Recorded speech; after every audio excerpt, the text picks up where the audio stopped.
Président, nous en arrivons à la discussion générale et la parole est à Monsieur Alain Fauré pour le groupe SRC pour 10 minutes.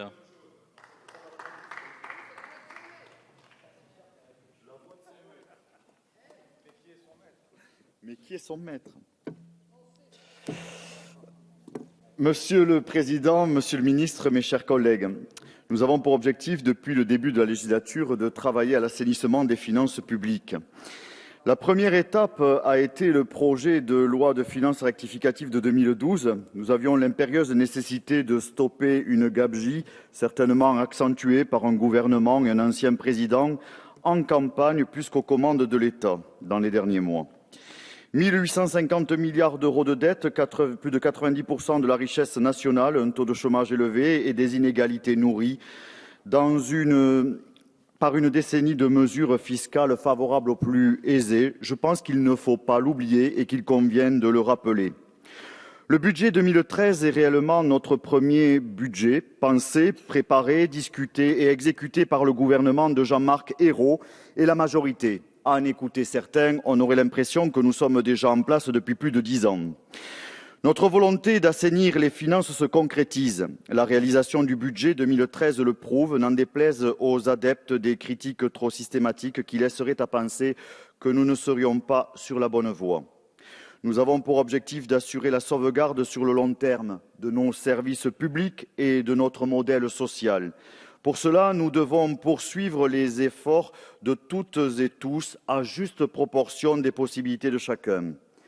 Les efforts entrepris seulement depuis 18 mois commencent à payer. Les déficits se réduisent.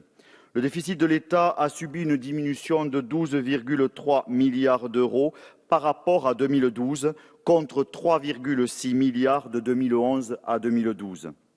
Le déficit public a atteint 4,3% du PIB en 2013, contre 4,9% en 2012, 5,2% en 2011.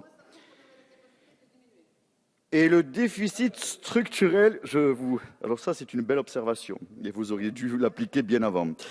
Et le déficit structurel 2013 est à un niveau bas, proche de celui de 2002, alors que la croissance était faible et limitée à 0,3%.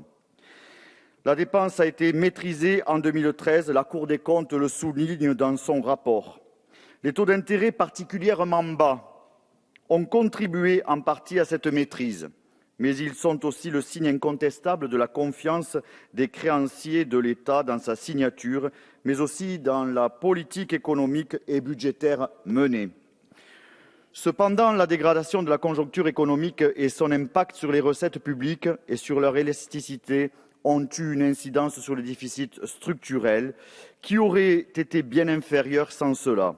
Au global, les recettes ont été inférieures aux prévisions sans pour autant mettre à mal la situation. Jusqu'en 2012, un ensemble de mesures générales pesant de manière indifférenciée sur tous les ménages et simplement injustes ont été prises. J'en rappellerai quelques-unes, Monsieur le Président de la Commission des finances. Le gel du barème de l'impôt sur le revenu, la suppression de la demi-part des veuves, la hausse des taxes sur les contrats d'assurance maladie solidaire et responsable. Depuis le début de cette législature, les mesures adoptées ont certes mis chacun à contribution sans passe-droit, mais l'effort demandé a été proportionné aux revenus de chacun. Nous avons rétabli l'ISF, qui avait été vidé de sa substance par la réforme de 2011. Nous avons rétabli les droits de succession et notation que la loi TEPA avait fortement minorés. Nous avons mis en place une tranche d'impôt sur le revenu à 45%.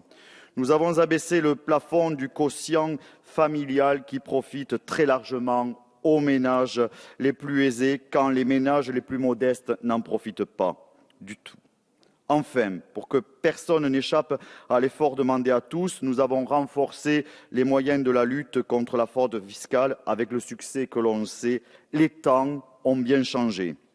Cette politique nous a permis, en faisant payer l'impôt par tous, d'en répartir plus justement la charge en 2013. Les mesures que nous avons adoptées depuis le début de la législature ont effacé les allègements consentis aux plus aisés pendant une décennie. La meilleure preuve du rétablissement de la progressivité du système fiscal est le rendement des impôts qui assure la redistribution entre ménages. L'impôt sur le revenu a retrouvé son niveau d'avant 2012.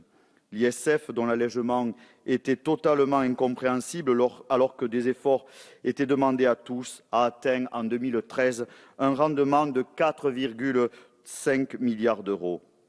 Nous avons augmenté les prélèvements obligatoires pour réduire le déficit, c'est vrai, mais ces augmentations ont permis de renforcer la progressivité du système fiscal, de demander une plus grande contribution à ceux qui ont davantage de revenus et de patrimoine. Et dans le même temps, les augmentations sur les plus aisés s'accompagnent d'allègements pour les plus modestes et nous allons poursuivre dans ce sens en 2014. Du début à la fin de la législature, notre politique fiscale restera conforme à notre objectif, rétablir la progressivité du système fiscal pour réduire les inégalités. 2013 a été le deuxième acte après le PLFR 2012. La réduction de la dépense n'a pas été forcément synonyme de retrait de l'État ou de réduction de notre protection sociale. Il existe d'importantes marges d'économie dans tous les champs d'action publique. Ces économies doivent être faites pour réduire le déficit, mais également pour que chacun constate que l'argent public est employé au mieux et sans gaspillage. Nous devrions nous y pencher pour l'étudier plus sérieusement. Des doutes ont été émis sur l'impact potentiel de ces économies, sur la croissance et l'emploi, mais le poids de la dette a une incidence tout aussi néfaste. Il faut au global se souvenir que la politique économique et budgétaire 2013 menée par le gouvernement a quand même permis la création de postes dans l'éducation nationale, la formation des enseignants, l'accompagnement des rythmes scolaires, l'instauration du CICE, les emplois d'avenir, le rétablissement de tribunaux sur le territoire, le nouveau programme d'investissement d'avenir, l'augmentation des bourses pour les étudiants des familles modestes, le soutien aux plus démunis et bien d'autres mesures longues encore à énumérer. Monsieur le Président, mes chers collègues, nous faisons face depuis 2012 à une situation budgétaire historiquement dégradée qui est le résultat des politiques menées pendant 10 ans. Notre responsabilité est de poursuivre l'assainissement des finances publiques. Nous remplirons cette tâche dans la justice. Et je vous propose pour ce jour d'adopter ce projet de loi. Je vous remercie. Merci, monsieur.